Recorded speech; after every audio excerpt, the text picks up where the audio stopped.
प्रिय साधकों, आज हम एक गहरी यात्रा पर निकलने वाले हैं। ये यात्रा बाहर की नहीं होगी, ये यात्रा होगी भीतर की। अक्सर हम अपने जीवन में परेशानियों से जूझते हैं। कभी पैसों की कमी, कभी परिवार की चिंता, कभी रिश्तों का बोझ, कभी अकेलेपन का दर्द। ऐसे में हमें लगता है कि शायद बाहर से कोई हमें शक्ति देगा। लेकिन क्या सच में शक्ति बाहर है, या शक्ति का असली स्रोत हमारे ही भीतर है? कबीर कहते हैं, मोको कहां ढूंढे रे बंदे, मैं तो तेरे पास में। सोचिए, अगर शक्ति हमारे भीतर ही है तो हमें उसे पहचानने में इतनी मुश्किल क्यों आती है? आज इसी प्रश्न का उत्तर हम कबीर वाणी के माध्यम से खोजेंगे। सत्संग प्रेमियों, मैं आपसे पूछना चाहता हूं, जब आपका मोबाइल फोन चार्ज खत्म हो जाता है तो आप क्या करते हैं? आप तुरंत उसे चार्जर में लगाते हैं, क्योंकि आपको पता है मोबाइल की सारी ताकत बैटरी से आती है। लेकिन क्या कभी आपने सोचा है, आपके शरीर की बैटरी कहां से चार्ज होती है? आपके मन की ऊर्जा, आपकी भावनाओं की शक्ति, आपकी सोच की लौ, ये कहां से जलती है? क्या आपने कभी अपने जीवन का चार्जिंग पॉइंट खोजा है? यही है शक्ति स्रोत। कबीर कहते हैं, ज्योति बिन देखे न रह सकूं, मन बौरा ना जाए। जब तक भीतर की रोशनी का अनुभव न हो, मन भटकता रहता है, बिना दिशा का यात्री बनकर। सोचिए, जिस तरह अंधेरे कमरे में दीपक जलते ही सब कुछ स्पष्ट हो जाता है, वैसे ही जब भीतर की ज्योति प्रकट होती है तो जीवन की उलझने, दुख, डर, सबका अंधकार मिट जाता है। सोचिए, हम बचपन से ही क्या सीखते हैं? हमें सिखाया जाता है, अच्छे नंबर लाओ, अच्छी नौकरी करो, अच्छा घर बनाओ, अच्छा परिवार बसाओ, बस यही जीवन है। लेकिन कोई हमें यह नहीं सिखाता कि भीतर की खोज ही असली जीवन है। किसी ने हमें यह नहीं बताया कि हमारी असली ताकत बाहर नहीं, बल्कि हमारे अंदर सोई हुई है। इसीलिए जब तक हम दौड़ते रहते हैं बाहर की तरफ, पैसा, शोहरत, रिश्ते, मान सम्मान, तब तक हम अपने भीतर छिपे उस शक्ति स्रोत को कभी पहचान ही नहीं पाते। कबीर कहते हैं, कस्तूरी कुंडली बसे, मृग ढूंढे बन माही, ऐसे घट घट साहिब रहत, ढूंढत बाहर जाही।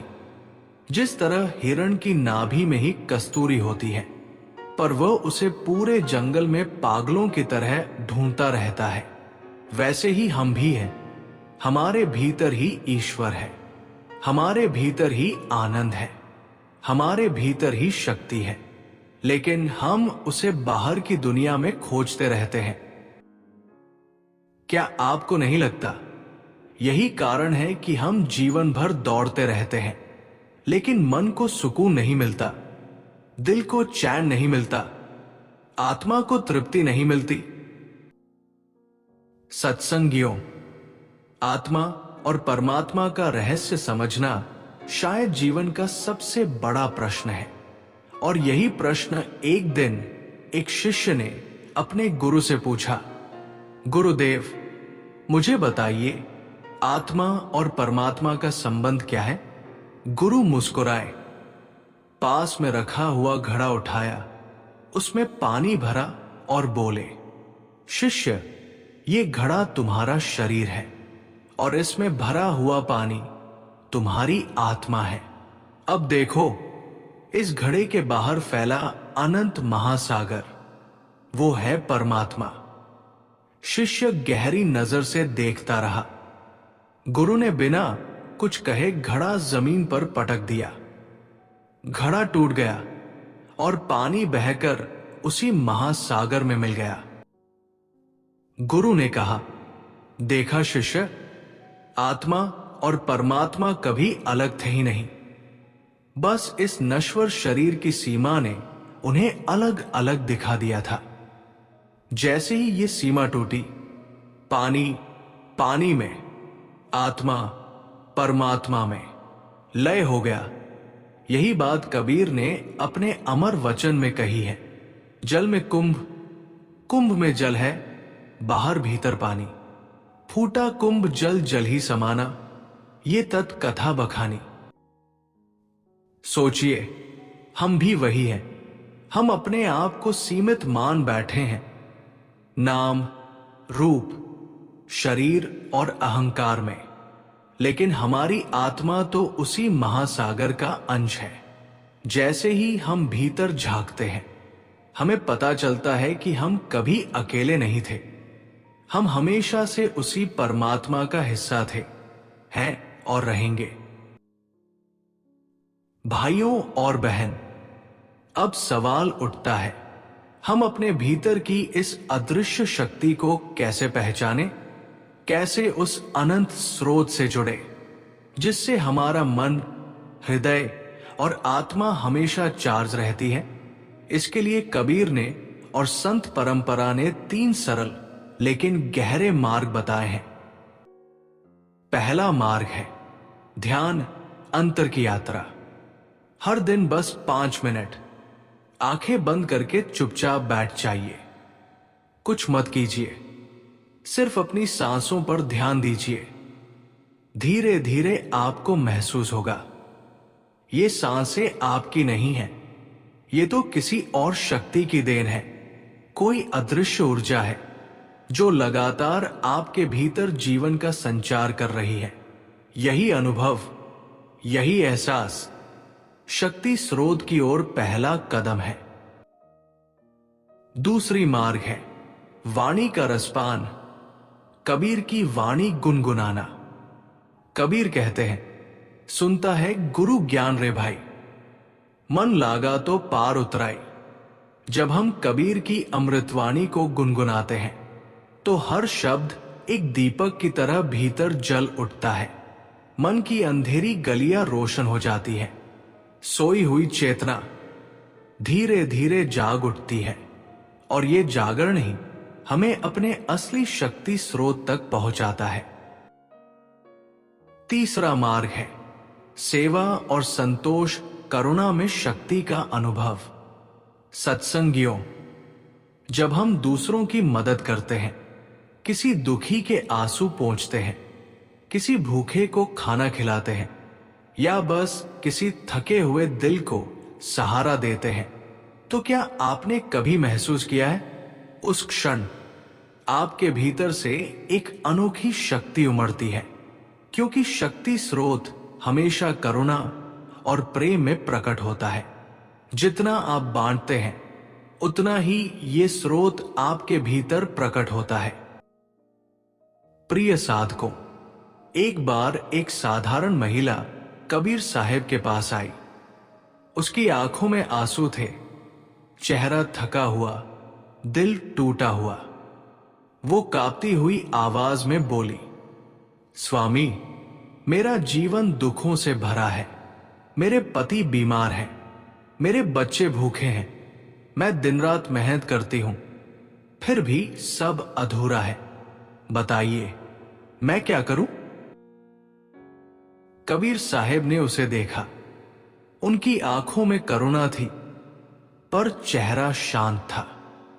वो मुस्कुराए और बोले, बेटी, दुख इसलिए है क्योंकि तूने अपने भीतर की शक्ति को पहचानना नहीं सीखा। तू सोचती है कि तेरी ताकत बाहर है, पैसे में, रिश्तों में, हालातों में, लेकिन असली ताकत तो तेरे भीतर है। फिर कबीर ने उसे समझाया, जब तू हर रोज सुबह आंखें बंद करके बस अपनी सांस को देखेगी, तब तुझे पता चलेगा कि ये सांस तेरी नहीं है, इसे कोई और चला रहा है। कोई अदृश्य शक्ति जो तुझे संभाले हुए है हर पल, हर क्षण। बेटी, तू अकेली नहीं है। तेरे भीतर का स्रोत, वही शक्ति, वही ईश्वर हमेशा तुझे थामे हुए है। तू गिर नहीं सकती, क्योंकि तू अकेली चल ही नहीं रही। ये सुनकर उस महिला की आंखों से आंसू बहने लगे। उसने हाथ जोड़कर रोते हुए कहा, स्वामी, आज पहली बार मुझे लगा कि मैं अकेली नहीं हूं। मेरे भीतर कोई है जो हमेशा मेरा सहारा है। सत्संगियों, यही है शक्ति स्रोत का अनुभव। जब ये एहसास हो जाता है कि हम अकेले नहीं हैं, तो दुख आधे हो जाते हैं और हिम्मत दुगनी हो जाती है। कबीर साहब कहते हैं, माला फेरत जुग भया, फिरा न मन का फेर, कर का मन का छोड़ दे, मन का मन का फेर। सोचिए, हम दिन रात माला फेरते हैं, जब करते हैं, पूजा पाठ करते हैं, लेकिन अगर मन वैसा ही का वैसा रहा, तो फिर उस जप का, उस पूजा का असल फल कहां मिला? असली बदलाव तब होगा जब मन का बदलेगा। इसका अर्थ है, जब गुस्से की जगह धैर्य आए, जब लोभ की जगह संतोष खिल उठे, जब नफरत की जगह प्रेम बहने लगे। यही है मन का फेरना। कल्पना कीजिए, अगर आपके भीतर गुस्से के स्थान पर धैर्य हो जाए, तो आपका घर कैसा लगेगा? अगर लोभ की जगह संतोष आ जाए, तो आपका दिल कितना हल्का लगेगा? अगर नफरत की जगह प्रेम भर जाए, तो आपका जीवन कितना सुंदर बन जाएगा। सत्संग प्रेमियों, यही है शक्ति स्रोत की असली पहचान। ये स्रोत बाहर कहीं नहीं है, ये तो हमारे मन की दिशा बदलने में ही छुपा है। जब मन का बदलता है, तो जीवन की पूरी धारा बदल जाती है, और वही क्षण, वही पल हमारे भीतर की रोशनी को प्रकट कर देता है। अब मैं आपसे पूछना चाहता हूं, क्या आपने कभी महसूस किया है, जब अचानक कोई संकट आपके सामने खड़ा हो जाता है, तो आपकी सांसें तेज हो जाती है, दिल धड़कने लगता है, मन घबरा जाता है और ऐसा लगता है कि सब कुछ बिखर जाएगा। लेकिन कुछ ही क्षण बाद आपके भीतर से एक कोमल सी आवाज आती है, चिंता मत कर, सब ठीक हो जाएगा। सत्संगियों, कभी सोचा है आपने, वो आवाज कौन देता है? कहां से आती है ये हिम्मत, ये विश्वास? वो कोई और नहीं, वो है आपका भीतर का शक्ति स्रोत। यही वो शक्ति है जो अंधेरे में आपको रोशनी का एहसास कराती है, जो टूटते हुए दिल को सहारा देती है, जो कहती है, तू अकेला नहीं है, मैं तेरे साथ हूं।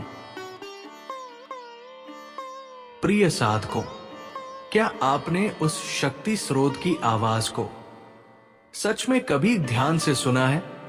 कबीर साहब ने कहा है, पोथी पढ़ी पढ़ी जगमुआ, पंडित भया न कोय, ढाई आखर प्रेम का, पढ़े सो पंडित होए। ज्ञान हजारों किताबों के पन्नों में नहीं छुपा, बल्कि अपने भीतर के प्रेम को पहचानने में है, अपने अंदर छिपी हुई शक्ति को जगाने में है। वो प्रेम जो हर रिश्ते को जीवंत करता है, वो शक्ति जो हर संकट में हिम्मत देती है, और यही है जीवन का असली ज्ञान। साथियों, अब मैं आपको एक छोटा सा दैनिक अभ्यास बताता हूं। अगर आप इसे अपनाएंगे, तो धीरे धीरे आपके भीतर की रोशनी आपके जीवन को बदल देगी। सुबह उठते ही सबसे पहले 5 मिनट अपनी सांस पर ध्यान दें। बस देखिए, सांस अंदर जा रही है, बाहर आ रही है। यही आपका जीवन है। इसके बाद कबीर का कोई दोहा गुनगुनाइए, जैसे कोई अमृत की बूंद धीरे धीरे आपके मन में घुल रही हो। दिन में एक छोटा सा सेवा कार्य कीजिए। किसी भूखे को रोटी देना, किसी दुखी को हिम्मत देना, या बस किसी की मुस्कान का कारण बन जाना। और रात को सोने से पहले खुद से पूछिए, क्या मैंने आज अपने भीतर के शक्ति स्रोत को महसूस किया? अगर आप ये 4 काम ईमानदारी से करेंगे तो यकीन मानिए, धीरे धीरे आपको अपने भीतर वो अनंत प्रकाश अनुभव होने लगेगा। सत्संगियों, आज हमने मिलकर जाना कि हमारा असली शक्ति स्रोत बाहर कहीं नहीं, बल्कि हमारे भीतर ही सोया हुआ है। कबीर साहेब ने स्पष्ट कहा है, अलख निरंजन देखना मन ही के भीतर, कस्तूरी मृग नासिका खोजे बन भीतर। तो आइए आज हम सब एक संकल्प लें कि हम बाहर की दौड़ में खुद को खोएंगे नहीं, बल्कि अपने भीतर झांकेंगे, अपने असली शक्ति स्रोत को पहचानेंगे और सच में जीवन को जिएंगे। याद रखिए, आप अकेले नहीं हैं। आपके भीतर ही एक अनंत शक्ति सोई हुई है। उसे पहचानिए, उसे जगाइए और अपने जीवन को एक सुंदर सत्संग बना दीजिए। जय श्री कबीर महाराज।